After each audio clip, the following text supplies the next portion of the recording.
tell you the whole story. He was made a captain in 1776, and when the British were invading North Carolina, he put his property at a place called Drowning Creek in Bladen County, North Carolina. He mortgaged it to supply his troops. And what happened is they hid out, the British invaded, and in the cover of night they had to leave, they had to escape, and he lost his property. As part of his patriotism and his loyalty towards the cause, the federal government allotted him 1,000 acres, which is part of the property we're sitting on now. And he moved here and started building this property in 1781, which I believe it was complete within a year. At that same time, when that was happening, Joseph Rogers was immigrating from Cookstown, Ireland. They would have arrived in Philadelphia. And sometime between 1781 and 1784, Joseph Rogers made his way down to this region, which would have been frontier land, and he was looking for work and found this property and became a clerk in one of the stores here on the Amy property. So as a 20-year-old immigrant, he worked for Thomas Amy on his property, and that's how he came about here. So while he was here, he met Mary. So talk about that. Okay. Thomas had a daughter, I believe his third daughter, Mary Amy, and she was a teenage girl living here, while Thomas would have been a 20-year-old working here on the property.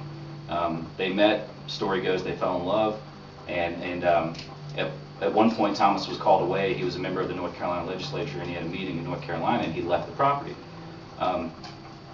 He comes back to the property and finds that his daughter had eloped against his consent with this clerk of his, Joseph Rogers, and Thomas called for him, and they were living probably about 5 miles away from here. Sent a messenger to him, and Joseph didn't come to meet with him. The request was to meet, have dinner, and sort of formally discuss this event, because Thomas, from our research, basically, is a very military-driven sort of protocol type of man. So it would have been a complete shock to him for his teenage daughter to elope with this clerk. And long story short, Joseph did not show up to meet with Thomas, which, as you can imagine, probably infuriated him. And there was some bad blood there from everything we can gather. Probably a lot of anger and resentment. Might have had to do all the way back to things from the European times, because Amy was a French Huguenot descent, whereas here you have Joseph, this immigrant Irishman.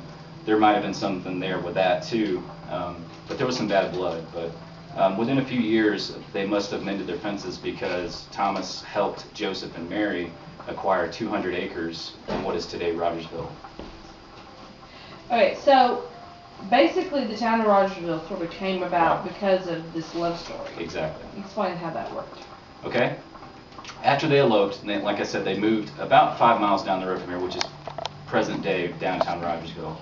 Now, in 1777, that property, which is downtown Rogersville, was owned by the Crockett family, Davy Crockett's grandparents.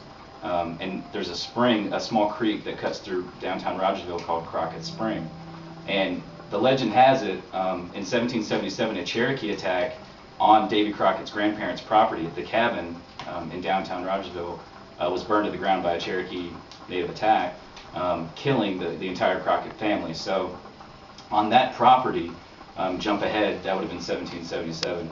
In 1784-ish, 82 to 84, Joseph and Mary would have acquired that property and built their tavern, and that's how it all started in downtown Rogersville. What tavern did they build? The Rogers Tavern, which still sits right next to Crockett Spring Park.